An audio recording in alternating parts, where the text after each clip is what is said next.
Vamos ficar em pé? Quem trouxe sua Bíblia aí, pega a sua Bíblia aí, por favor. Levanta ela.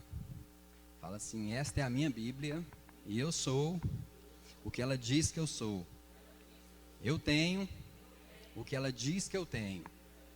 E eu posso o que ela diz que eu posso. Deus, nós te louvamos, adoramos ao Senhor. Te agradecemos, ó Pai, essa noite por estarmos aqui na Tua presença, reunidos. Deus, guarda cada um daqueles que estão a caminho.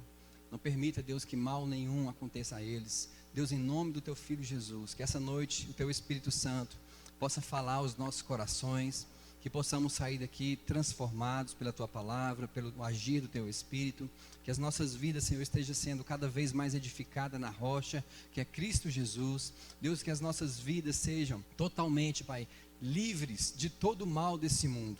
Que cada um de nós, ó Deus, possa desfrutar da Tua bondade, do Teu amor, que cada um de nós possa andar pelo Teu Espírito, Pai, que cada um de nós possa ter a mente renovada pela Tua palavra.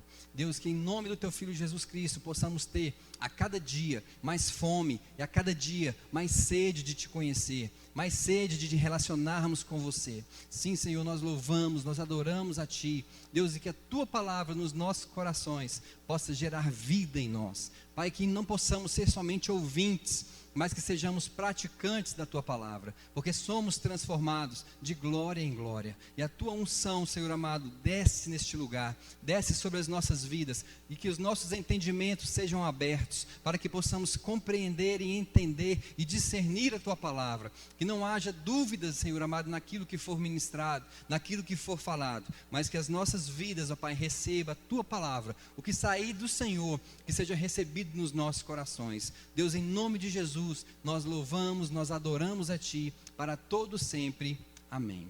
Abram em Lucas capítulo 10, versículo 17, nós vamos ler do 17 até o 24, o título é: Jesus veio revelar o Pai.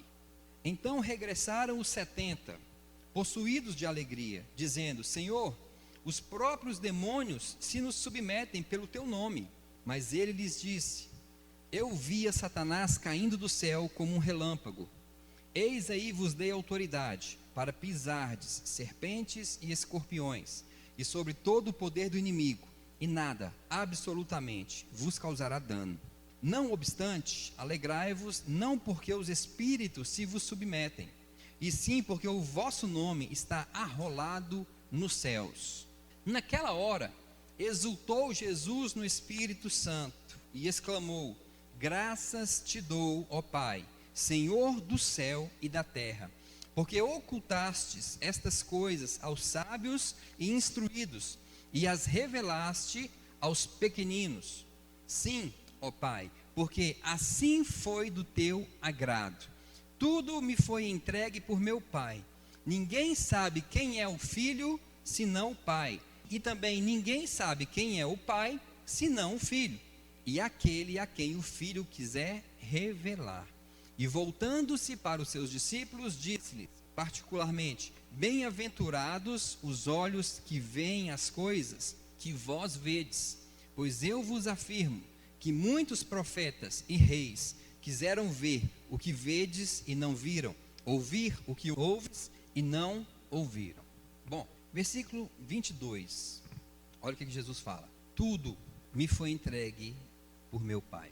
Ninguém sabe quem é o Filho, senão o Pai. Ninguém sabe quem é o Filho, senão o Pai. E também ninguém sabe quem é o Pai, senão o Filho, e aquele a quem o Filho o quiser revelar. Então a primeira coisa que Jesus está falando aqui, que ninguém sabe quem é o Filho, senão o Pai. E ninguém sabe quem é o Pai, senão o Filho, Ele próprio. E aquele a quem o Filho o quiser revelar. Então Deus, até essa hora em que Jesus veio, Ele não era conhecido como Pai. Por isso que Jesus falou: ninguém conhece o Pai senão o Filho. As pessoas do Antigo Testamento conheciam Deus como Deus. Deus não era Pai para eles. O relacionamento que as pessoas do Antigo Testamento tinham com Deus era de senhor e servo, senhor e escravo. Esse era o relacionamento do homem no Velho Testamento com Deus. Deus não era pai de ninguém. Até então Deus era pai somente de Jesus. Então Jesus falou: ninguém conhece o Pai. Mas Ele falou: o Filho conhece, e conhece o Pai aquele a quem o Filho quiser revelar.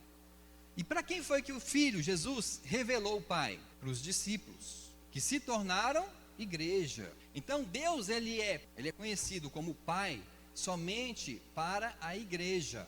O povo de Israel, eles têm por pai Abraão. Deus não é pai para eles, Deus é Deus. Mas no Novo Testamento, Jesus veio revelar o Pai. Por que Jesus veio revelar o Pai? Porque o mundo, irmãos, tem muitos deuses. Há muitos deuses no mundo. Toda religião tem um Deus. E o judaísmo era apenas mais uma religião no mundo. E o mundo não precisa de mais deuses. O mundo está cheio de deuses. Então Jesus ele veio trazer a revelação de quem é o Pai. Então Jesus ele veio revelar Deus como Pai, que até então ninguém conhecia. Ninguém no Antigo Testamento conhecia Deus como Pai, mas somente como Deus e Senhor. Então por isso Jesus disse que ninguém conhece o Pai, senão o Filho, e aquele a quem o Filho o quiser revelar. Então ele quis revelar aos discípulos, e os discípulos se tornaram igreja. Deus o Pai só é revelado como Pai para a igreja, somente para a igreja. E isso é uma coisa muito importante, porque você passa a se relacionar com Deus, não como Senhor e servo, mas como Pai e Filho. O nosso relacionamento de igreja com Deus hoje é Pai e Filho. Abram em Gálatas capítulo 4, versículo 7. Vamos ler a partir do versículo 4. Vindo, porém, a plenitude do tempo, que é a graça, que é o período em que nós vivemos. Vindo, porém, a plenitude do tempo, Deus enviou seu Filho, nascido de mulher, nascido sob a lei, para resgatar os que estavam sob a lei, a fim de que recebêssemos a adoção de filhos.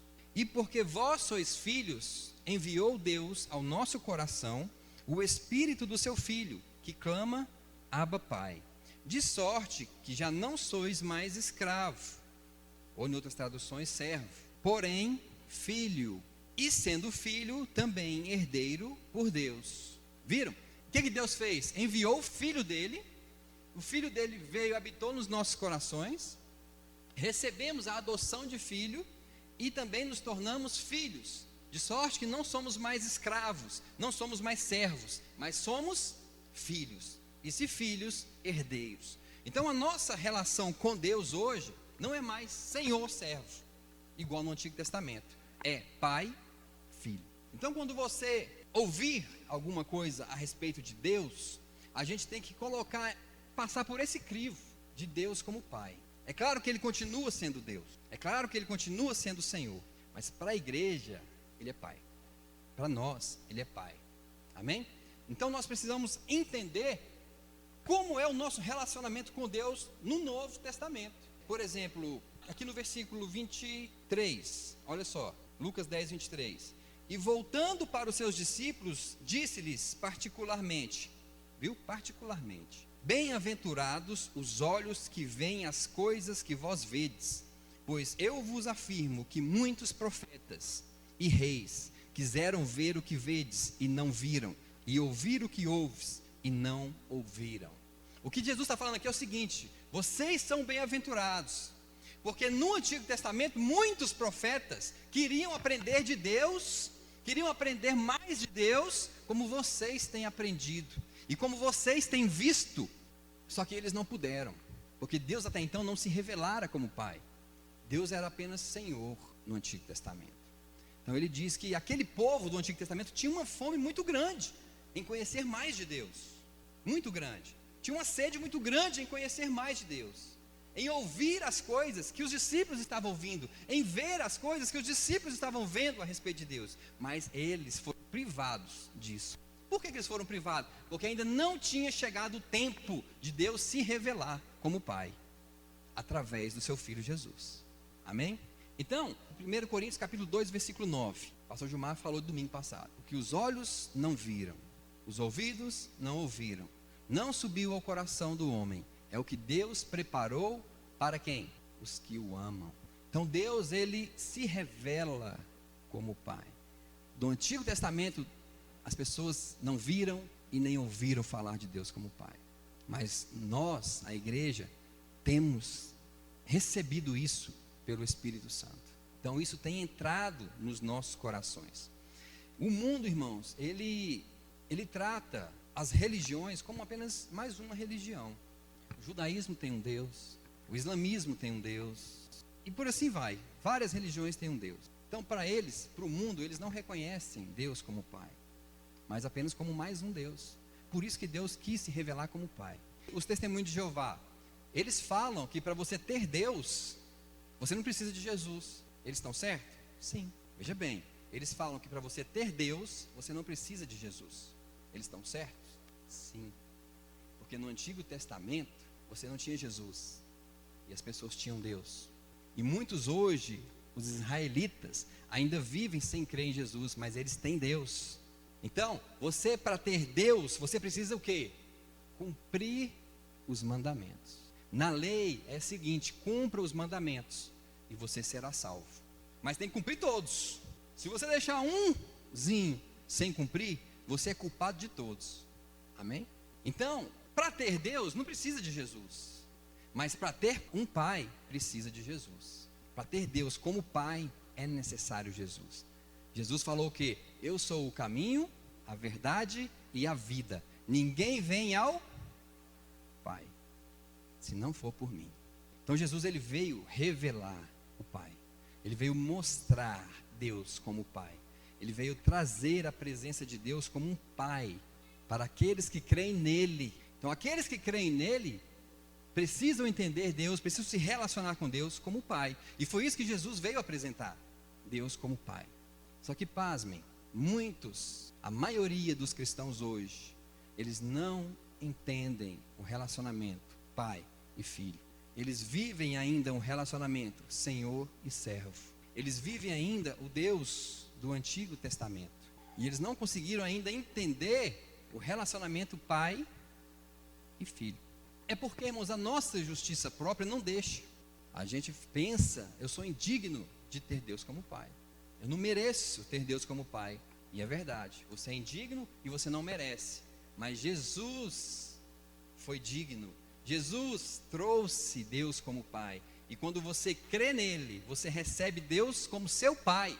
Então na lei, para ter Deus, tinha que cumprir os mandamentos. Na graça, para ter Deus, tem que crer em Jesus. Olha aí, tem que crer em Jesus. Olha a diferença. É claro que quando você crê em Jesus, o Espírito Santo passa a habitar em você e ele vai te guiar a você obedecer a palavra de Deus. Você também não vai viver uma vida de qualquer maneira, porque Jesus disse: aquele que me ama, cumpre os meus mandamentos. Então, nós precisamos aprender a viver um relacionamento pai e filho. Agora, eu vou fazer uma pergunta: um relacionamento pai com filho, pai pode corrigir o filho? Pode ou não pode? Pode. Em Provérbios 13, 24, fala assim, quem quiser anotar, anota aí, 13, 24. Quem se nega a disciplinar e repreender seu filho, não o ama. Quem se nega a disciplinar e repreender seu filho, não o ama. Quem o ama, de fato, não hesita em corrigi-lo. Então o relacionamento nosso, Deus, Pai, conosco, filhos, também somos passíveis de correção. Somos passíveis de disciplina da parte de Deus, porque Ele nos ama. E a Bíblia diz: o Pai corrige o filho que ama. Então você e eu somos corrigidos pelo Pai. Não é porque nós somos filhos de um Pai bom que nós não somos corrigidos. Porque Deus é um Pai bom, não é um Pai mau. Tem uma passagem lá em Mateus que ele fala assim: vós que sois maus, sabei dar boas coisas aos vossos filhos, quanto mais o vosso Pai Celestial vos dará aos seus filhos. Então, se você sabe dar coisas boas para os seus filhos, muito mais Deus. Amém? Então Deus é um Deus bom, é um Pai bom. Não é um Pai mau, não é um Pai severo, mas Ele disciplina, mas Ele corrige. Não é porque quem aqui é pai ou mãe, não é porque você corrigiu seu filho que você era mau. Estou certo ou estou errado? Muito pelo contrário, você corrigiu porque você ama. Mas que bom que a gente está conseguindo entender e avançar nesse pensamento aqui, né? Então a gente precisa entender o relacionamento nosso com Deus, sendo filho e pai, e não senhor e escravo. Como nós lemos em Gálatas 4:7, não somos mais escravos, mas filhos. Um senhor, ele quer o que do seu servo? O serviço. Um senhor quer o que do escravo? O trabalho. É ou não é? Um dos deuses do mundo, qualquer deuses que existe nesse mundo, o que ele quer dos súditos? Sacrifícios. Mas o Pai quer você. Ele não quer somente o seu trabalho. Ele não quer somente o seu sacrifício. Primeira coisa, Ele quer você. Abram lá na parábola do filho pródigo, tem algumas coisas lá para a gente ver. Lucas 15. Só avançar um pouquinho aí. Jesus aqui está revelando Deus como Pai. Lucas 15, versículo 11. Versículo 11. Continuou. Certo homem tinha 2 filhos. O mais moço deles disse ao pai: Pai, dá-me a parte dos bens que me cabe. E ele lhes repartiu os haveres. O que isso aqui está mostrando? Que Deus, como Pai, Ele não tem problema em te dar o que cabe a você. Você vê que o pai não hesitou. O pai não falou: mas filho, eu vou te dar se você não está merecendo. Filho, eu vou te dar se você não... Não. O que cabe a você, o pai vai te dar. Você vê que o pai não hesitou em dar para ele o que cabia a ele. Então, irmão, Deus não tem problema em nos abençoar. Até porque quando a gente aceita Cristo, lá em Efésios capítulo 1, versículo 6, diz assim que bendito Deus e Pai de nosso Senhor Jesus Cristo, que nos abençoou com toda sorte de bênçãos espirituais nas regiões celestiais em Cristo Jesus. Então Ele já nos abençoou. Então a parte que nos cabe, Deus já disponibilizou para nós como filhos. Mas é a parte que nos cabe. Tem coisas que ainda não cabem a nós. Tem coisas que talvez caiba para a irmã Lúcia, mas não cabe para mim. Tem coisas que às vezes cabe para mim, mas não cabe para a Weigner. Então o que couber a você, Deus não tem problema em te dar. Você não precisa fazer um sacrifício para receber de Deus. Basta você pedir. Tudo que vocês pedindo, crendo, recebereis. Foi o que esse filho fez. Pai, me dá a parte que me cabe. E o pai foi lá e deu. Só que, qual era a condição? Estar na presença do Pai. Porque até então, ele estava na presença do Pai. Só que a Bíblia diz aqui a partir do versículo 13, passados não muitos dias. Ou seja, depois que ele recebeu o que cabia a ele, o que ele fez? Empirulitou. Tem muito crente assim hoje. Recebe a bênção de Deus e vem para a igreja, recebe a bênção. Continuando aqui no versículo 13. Passado não muitos dias, o filho mais moço, ajuntando tudo que era seu, partiu para uma terra distante. E lá dissipou todos os seus bens, vivendo dissolutamente. Depois de ter consumido tudo, sobreveio àquele país uma grande fome, e ele começou a passar necessidade. Então ele foi e se agregou a um dos cidadãos daquela terra, e este o mandou para os seus campos a guardar porcos. Ali desejava ele fartar-se das alfarrobas que os porcos comiam, mas ninguém lhe dava nada. Olha só, ele pegou os bens dele, foi para um lugar distante, viveu uma vida dissoluta. O que é uma vida dissoluta? É uma vida sem propósitos. Gastava o que ele tinha de qualquer maneira. Gastava com prostituição, gastava com tudo que não era a vontade do pai. Só que o pai foi lá atrás dele? Só a Sarinha que respondeu. O pai foi lá atrás dele? Não. Por que, irmãos, que o pai não foi atrás? Para discipliná-lo. Nós vamos ver isso aqui no final. Que o pai, irmãos, poderia ter ido atrás do filho, não ter deixado ele passar necessidade, ter ajudado ele. Poderia ou não poderia? Poderia. Esse pai aqui era um pai muito rico. E o engraçado é que o pai sabia onde que ele estava. Por que o pai sabia onde que ele estava? Porque lá no final o irmão mais velho fala assim: esse teu filho gastou todo o dinheiro com meretrizes. Então ele sabia o que o outro estava aprontando. Mas o pai, irmão, não foi atrás. Vamos continuar lendo. Nessa parte que a gente leu, o que aconteceu com ele? Colheu o que plantou. Tudo aquilo que o homem semear, isso colherá. Gastou tudo, então agora vai passar necessidade. Vai passar necessidade. Continuando, versículo 17 até o 19. Então, caindo em si, disse: quantos trabalhadores de meu pai têm pão com fartura, e eu aqui morro de fome? Levantar-me-ei e irei ter com meu pai, e lhe direi: Pai, pequei contra o céu e diante de ti, já não sou digno de ser chamado teu filho, trata-me como um dos teus trabalhadores. Então o que houve nesse filho? Houve um arrependimento. Sem a disciplina do pai, ele não teria se arrependido. Mas como o pai o disciplinou, o pai não correu atrás dele, ele sentiu na pele e quis voltar. para a casa do pai. Ele lembrou da bondade do pai dele. Os trabalhadores do meu pai comem pão com fartura. Olha só, ele lembrou da bondade do pai dele. E eu aqui passo necessidade, e eu aqui passando fome, e eu aqui desejando comer o que os porcos estão comendo. Aí ele fala: vou voltar e vou dizer para meu pai: pai, não sou digno de ser chamado teu filho. Olha o que ele fala, o que ele prepara para falar para o pai: não sou digno de ser chamado teu filho, trata-me como um dos teus trabalhadores. E aí ele volta, e aí no versículo 20 fala: e levantando-se foi para seu pai. Vinha ele ainda longe, quando seu pai o avistou, e compadecido dele, correndo, o abraçou e o beijou. E o filho lhe disse: pai, pequei contra o céu e diante de ti, já não sou digno de ser chamado teu filho. O pai, porém, disse aos seus servos: trazei depressa o melhor chicote. Foi isso? Não? Trazei depressa a melhor roupa, vestiu, ponde-lhe um anel no dedo e sandália nos pés. Trazei também e matai o novilho cevado, comamos e regozijemo-nos, porque este meu filho estava morto e reviveu, estava perdido e foi achado. E começaram a regozijar-se. Então o que a gente entende aqui? O pai não castigou o filho. Você, como pai e mãe, castigaria seu filho se ele voltasse arrependido? Nenhum de nós, irmão. Muito pelo contrário. É assim, irmão, é o pensamento do pai. Assim é o pensamento daquele que ama. Então a gente começa a entender como é que Jesus está revelando Deus como pai para nós, e não como Senhor e servo, Senhor e escravo, como era no Antigo Testamento. No Antigo Testamento, irmão, se você pisasse na bola, de imediato você era castigado. Era um relacionamento Senhor e escravo. Um escravo não é assim? Se o Senhor lá na senzala souber que ele está fazendo alguma coisa errada, vai pôr ele aonde? No tronco. Era aí, rempa o tronco, se aprender. Mas no Novo Testamento, irmãos, Deus não faz isso. Aleluias. Abram aí em Mateus 17. Então o estudo de hoje chama-se Jesus veio revelar Deus como Pai. O título está em Lucas 10, né, que nós lemos do 17 ao 24.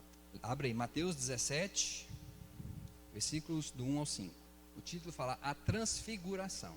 Quem foi transfigurado? Jesus. O que é transfiguração? Ele deixou o corpo de carne e osso e se mostrou em glória. Então vamos lá. 6 dias depois, tomou Jesus consigo a Pedro e aos irmãos Tiago e João e os levou em particular a um alto monte. E foi transfigurado diante deles. O seu rosto resplandecia como o sol. As suas vestes tornaram-se brancas como a luz. E eis que lhes apareceram Moisés e Elias, falando com ele. Então disse Pedro a Jesus: Senhor, bom é estarmos aqui. Se queres, farei aqui 3 tendas. Uma será tua, a outra para Moisés e a outra para Elias. Falava ele ainda, quando uma nuvem luminosa os envolveu.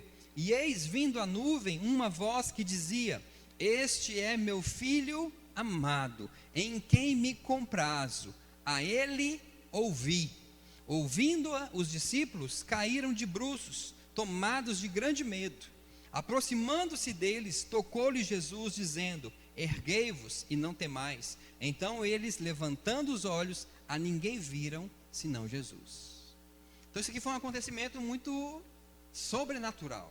Jesus se transforma em glória. Moisés e Elias também aparecem ali no momento e falam com Jesus. Olha só, Moisés e Elias apareceram e falavam com Jesus. Moisés simboliza a lei. Elias simboliza quem? Os profetas.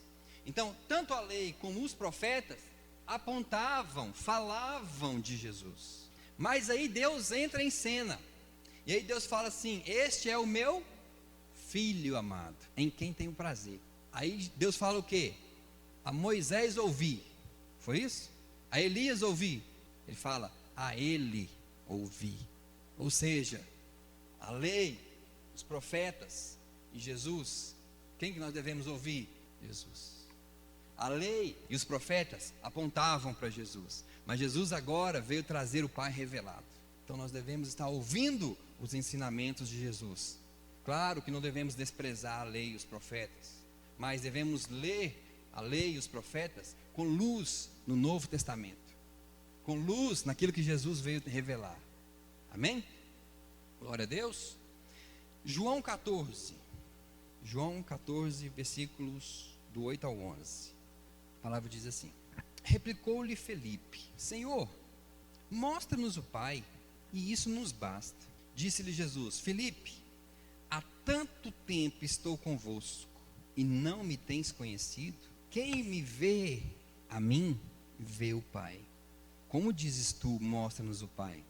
Não crês que eu estou no Pai, e que o Pai está em mim? As palavras que eu vos digo, não as digo por mim mesmo, mas o Pai que permanece em mim faz as suas obras.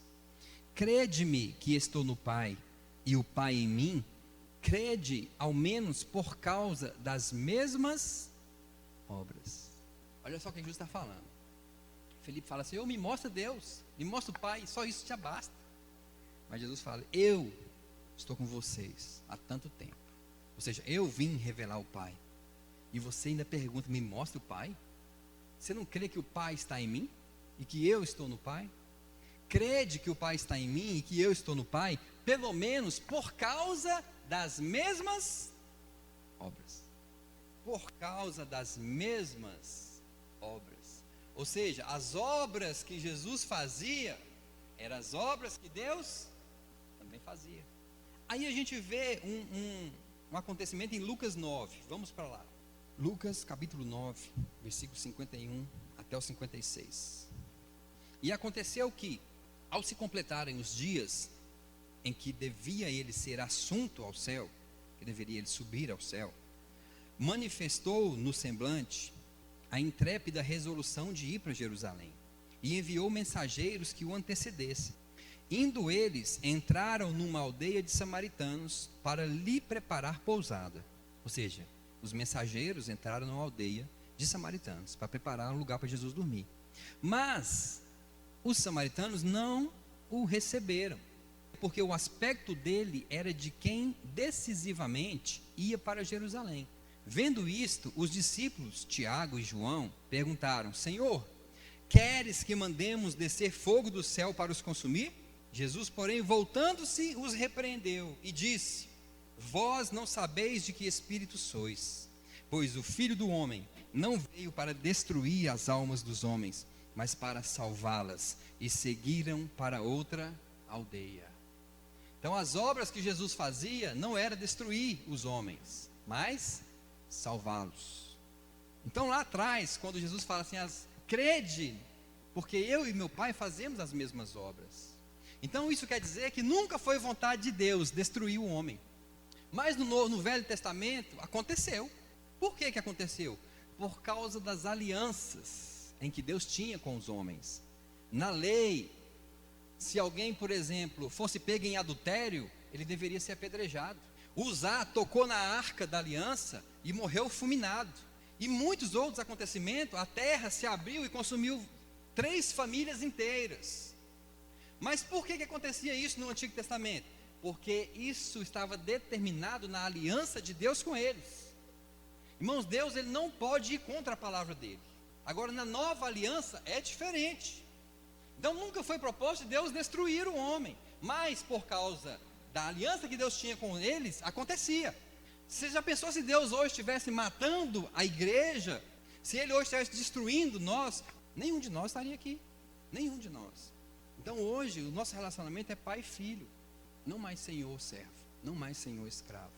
Então Jesus ele veio estabelecer essa nova aliança entre nós e Deus. Então aquele cálicezinho que a gente toma na Santa Ceia, que Paulo fala assim, este cálice, Jesus falou aliás, este cálice é a nova aliança no meu sangue. Quando a gente está tomando aquele cálice ali, está simbolizando a aliança que nós temos com Deus. Uma nova aliança. Esse cálice é a nova aliança. Amém? Glória a Deus. João capítulo 12, versículos do 45 ao 50. João capítulo 12, do 45 ao 50. A Bíblia fala assim, o título, o resumo do ensino de Jesus. E Jesus clamou dizendo, quem crê em mim, crê não em mim, mas naquele que me enviou. E quem me vê a mim, vê aquele que me enviou. Olha só, ele está falando que quem vê ele, vê Deus, vê o Pai. Eu vim como luz para o mundo, a fim de que todo aquele que crê em mim não permaneça nas trevas. Se alguém ouvir as minhas palavras e não as guardar, eu não o julgo. Vou ler de novo. Se alguém ouvir as minhas palavras e não as guardar, ou seja, não as obedecer, eu não o julgo. Porque eu não vim para julgar o mundo, e sim para salvá-lo. Quem me rejeita e não recebe as minhas palavras, tem quem o julgue. Quem é que vai julgar essas pessoas? Deus. Quando? No juízo final. Certo? Versículo 48, ele está falando daquelas pessoas que o rejeitam. Olha só. Quem me rejeita e não recebe as minhas palavras, tem quem o julgue. A própria palavra que tenho proferido, essa o julgará no último dia. Então, irmão, não tem juízo para nós hoje. Não tem juízo para nós hoje. O juízo está determinado já pela palavra de Deus. Jesus falou, ela vai ser lá no último dia, lá no juízo final. Então, às vezes a gente vê uma pessoa morrendo e a gente fala, foi Deus que matou porque mereceu, porque foi castigo de Deus. E não foi. Ela só, simplesmente, muitas vezes, colheu o que plantou. E a gente acha que foi juízo de Deus. O que o homem plantar, ele vai colher. Continuando, versículo 49. Porque eu não tenho falado por mim mesmo, mas o Pai que me enviou, esse me tem prescrito o que dizer e o que anunciar. Eu sei que o seu mandamento é a vida eterna. As coisas, pois, que eu falo como Pai, me tem dito, assim falo. Então Jesus está falando que tudo que ele fala, irmão, é porque Deus mandou ele falar. E que não tem juízo para aqueles que não querem recebê-lo, para aqueles que não querem obedecê-lo. Vai ter ainda um dia. O juízo de Deus não funciona agora. Igual muitas profecias tem aí que aparecem no WhatsApp, de pessoas, profetas, que falam assim que Deus vai executar um juízo no Brasil. Deus vai destruir as cidades lá na beira da praia. Que Deus vai sobre Goiânia fazer isso, fazer aquilo outro. Que haverá uma grande fome de Deus na cidade tal. Nada disso, irmão. Isso não é juízo de Deus. Muitas coisas estão na Bíblia que vão acontecer. Nos últimos dias haveriam essas coisas. Mas não é Deus executando juízo sobre o homem. Porque Deus seria injusto de executar juízo aqui no Brasil e não executar, por exemplo, nos Estados Unidos. Ou Deus seria injusto de executar no Equador e não executar no Brasil. Porque se Deus tiver que executar o juízo, irmãos, Ele vai executar o juízo na terra inteira. Na terra inteira. E isso é quando? Na grande tribulação. O juízo de Deus vai ser na terra toda. Então estas coisas, terremotos, catástrofes, estão acontecendo por quê? Porque o homem tem destruído a terra.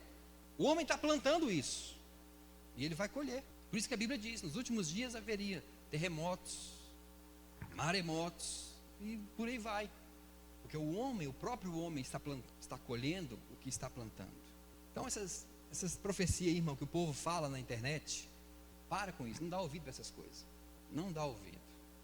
Certo? Irmãos, a igreja, nós temos que ser guiados pelo Espírito Santo. Eu vou dar um exemplo do Luiz aqui. Ó, Luiz, vou dar um exemplo do Luiz. Esses dias chegou lá em casa falando que ele estava no serviço dele e que lá levaram um energético e ele entrou nesse energético. Tomou um monte, né, Luiz? Tomou um monte. Daqui a pouco ele começou a passar mal. Se ele tivesse sido guiado pelo Espírito Santo, o Espírito Santo ia falar para ele assim: olha, Luiz, chega, só um copo tá bom. E ele fala, irmão. Mas a gente desobedece, ó. É igual você pega um pote de sorvete e você coloca um pouco. Aí você toma, aí daqui a pouco você quer mais. Aí você vai lá e repete. Aí daqui a pouco você fala, não, acho que eu vou pôr mais. Aí o Espírito Santo fala, não, tá bom, chega. Aí você fala, não, eu vou pôr. Aí começa a tomar sorvete. Daqui a pouco, ó. Aí passa mal, adoece e ainda quer falar que foi Deus. Você planta, irmão, você vai colher. Agora, aprenda a ouvir a voz do Espírito. Ele vai te guiar a toda a verdade. Ele não vai deixar você ser enganado. Mas é preciso obediência à voz dele. Amém? Abram em Tiago 1,12. Do 12 ao 17. Estamos aprendendo a respeito de Deus como Pai. Bem-aventurado o homem que suporta com perseverança a provação. Bem-aventurado o homem que suporta com perseverança a provação, porque depois de ter sido aprovado, receberá a coroa da vida, a qual o Senhor prometeu aos que o amam. Ninguém, ao ser tentado, diga: sou tentado por Deus, porque Deus não pode ser tentado pelo mal, e Ele mesmo a ninguém tenta. Então, irmão, você está lá numa boa, daqui a pouco aparece uma mulher zona lá dando em cima de você, ou aparece um homem dando em cima de você, para você adulterar, para você prostituir. Foi Deus que mandou a tentação? Não. A tentação que manda é o diabo. O diabo manda a tentação para você cair em pecado. Deus manda a provação para você ser aprovado. Amém? Porque às vezes Deus quer te abençoar, mas Ele precisa te provar primeiro. A provação vem de Deus, a tentação vem do diabo. Duas coisas diferentes. Então os problemas que a gente está passando são, sim, permissão de Deus nas nossas vidas. Para quê? Para que a gente cresça, para que a gente seja aprovado, para que a gente amadureça em Deus. Um filho, irmão, só vai amadurecer depois que ele sair de casa e começar a enfrentar os problemas da vida. Enquanto ele estiver em casa, debaixo da barra da saia da mãe, ou debaixo da proteção do pai, ele nunca vai crescer, ele nunca vai amadurecer. Então Deus, Ele permite que nós passemos por provações, e o diabo vai vir com tentações muitas vezes para nós. Então a tentação vem do diabo, a provação é permissão de Deus. Aí continuando aqui, no versículo 13, 14: ao contrário, cada um é tentado pela sua própria cobiça, quando esta o atrai e seduz. Então a cobiça, depois de haver concebido, dá à luz o pecado. E o pecado, uma vez consumado, gera a morte. O pecado, uma vez consumado, gera a morte. Morte espiritual. O pecado faz separação entre nós e Deus.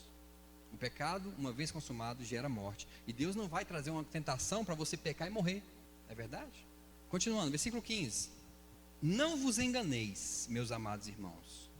Toda boa dádiva e todo dom perfeito são lá do alto, descendo do Pai das luzes. Luzes é você e eu. Jesus falou: vocês são a luz do mundo, do Pai das luzes, em quem não pode existir variação ou sombra de mudança, pois, segundo o seu querer, Ele nos gerou pela palavra da verdade, para que fôssemos como que primícias das suas criaturas. Então Deus, irmãos, Ele traz as coisas boas para nós, não a tentação, como fala aqui nos versículos anteriores. Amém? Então Deus, Ele vai trazer coisas boas, e às vezes para a gente receber as coisas boas, a gente tem que passar pelas provações. Hebreus 12, versículo 4 até o versículo 13. Aqui nós vamos entender por que o pai do filho pródigo não foi atrás dele. Ora, na vossa luta contra o pecado, ainda não tendes resistido até o sangue, e estáis esquecidos da exortação que, como a filhos, discorre convosco. Filho meu, não menosprezes a correção que vem do Senhor, nem desmaies quando por ele és reprovado, porque o Senhor corrige a quem ama e açoita a todo filho a quem recebe. Então ele fala para você e para mim, nós não menosprezarmos a correção, e para nós não nos desmaiarmos quando somos reprovados. Quando é que nós somos reprovados? Quando a gente peca. Aí vem a reprovação, o Espírito Santo vai falar no seu coração. Mas ele continua, versículo 7: é para a disciplina que perseverais. Deus vos trata como filhos. Pois que filho há que o pai não corrige? Mas se estáis sem correção, de que todos se têm tornado participantes, logo sois bastardos e não filhos. Além disso, tínhamos os nossos pais segundo a carne, que nos corrigiam e os respeitávamos. Não havemos de estar em muito maior submissão ao Pai espiritual? E então viveremos?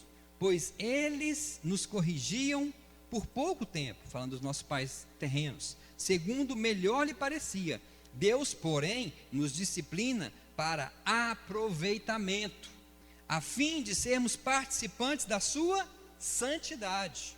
Toda disciplina, com efeito, no momento, não parece ser motivo de alegria, mas de tristeza. Ao depois, entretanto, produz fruto pacífico aos que têm sido por ela exercitados, fruto de justiça. Por isso, restabelecei as mãos descaídas e os joelhos trôpegos, e fazei caminhos retos para os pés, para que não se extravie o que é manco, antes seja curado. Agora olha só o versículo 7. Suportai as dificuldades, aceitando-as como disciplina. Deus vos trata como filhos. Versículo 7. Suportai as dificuldades, aceitando-as como disciplina. Não foi isso que o pai do filho pródigo fez? Deixou o filho passar por dificuldade? E isso foi disciplina na vida dele? Então, irmão, se você estiver fora da presença de Deus, não queira pensar que Deus vai estar te protegendo. Ele vai deixar você passar por maus bocados. E agora, para encerrarmos, Salmos 91, 1, do 1 até o 16. Irmãos, o maior segredo de uma vida abençoada em Cristo é permanecer na presença de Deus. Aquele que habita no esconderijo do Altíssimo, à sombra do Todo-Poderoso, descansará. O filho pródigo saiu desse lugar. O filho pródigo saiu do esconderijo do pai. O filho pródigo saiu da proteção do pai. Quem está na proteção do pai, quem está debaixo disso, o que acontece com ele? Descansará. Amém? Se permanecermos na presença de Deus, descansaremos. Por que a gente descansa? Porque Ele está nos protegendo. Ele está cuidando de nós. Aí ele fala no versículo 2: direi do Senhor, Ele é o meu refúgio e a minha fortaleza, o meu Deus em quem confio. Então Deus é refúgio e fortaleza de quem permanece nele, na presença dele. Versículo 3: porque Ele te livra do laço do passarinheiro e da peste perniciosa. Ele te cobre com as suas penas, e debaixo das suas asas encontras refúgio. A sua verdade é escudo e proteção. A palavra é escudo e proteção para as nossas vidas. Então ele fala aqui que Ele nos livrará do laço do passarinheiro e da peste perniciosa. As doenças, irmãos, não vão chegar até você. Ele vai te livrar das doenças se você permanecer nele, ouvindo a voz do Espírito. Luiz passou mal tomando um negócio lá, mas ele não precisava ter passado mal, se ele tivesse ouvido. Mas ele declarou a cura e foi curado. Mas ele não precisava ter passado mal, não precisava ter passado o que passou, né? Então a gente precisa aprender a permanecer em Deus. Versículo 5: não temerás os terrores da noite. Quantos aqui tem medo da noite? Deu a noite, eu não posso sair mais de casa, tem que trancar a casa inteira. Nem a seta que voa de dia, nem a peste que anda na escuridão. Não temerás os terrores da noite, nem a seta que voa de dia, nem peste que anda na escuridão, nem mortandade que assola ao meio-dia. Já viu aquela pessoa que fala assim: hoje eu estou saindo de casa, mas não sei se eu vou voltar. Irmão, você não precisa ter medo, Deus está te guardando. Se você estiver na presença de Deus, você vai voltar. Amém? Igual o pastor Gilmar viajou naquela vez de avião da última vez. Aí o irmão falou assim: mas não foi de avião não, né? Porque o avião do time do Chapecoense tinha caído, né? Ele foi e vai voltar em paz, porque o Senhor está guardando. Ah, pastor, mas então quer dizer que não tinha crente naquele avião? Tinha, só que eles não criam que Deus os levaria e os traria de volta.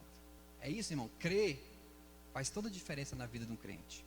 É igual eu falo: o cachorro late, o gato mia, o peixe nada, e o crente crê. Você precisa crer na palavra. A gente precisa crer. Crente tem que crer.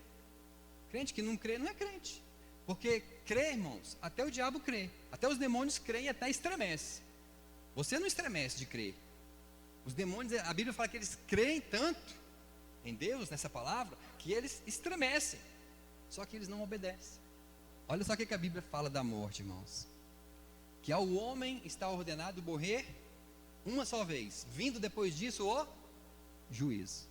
Agora eu vou perguntar para vocês: nós vamos passar pelo juízo? Se nós, irmãos, não vamos passar pelo juízo, quer dizer que nós não vamos morrer. Que isso? Está ficando doido, nós não vamos morrer? Não, nós já morremos, irmãos. Nós passamos da morte para a vida. Jesus veio trazer vida eterna.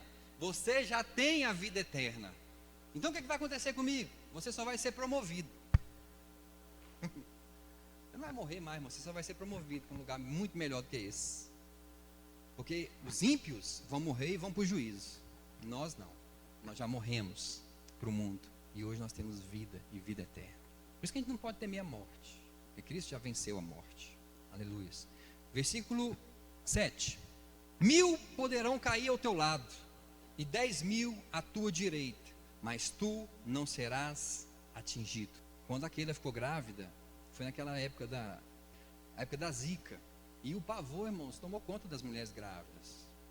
Tomou conta. E a gente via uma aqui, outra lá.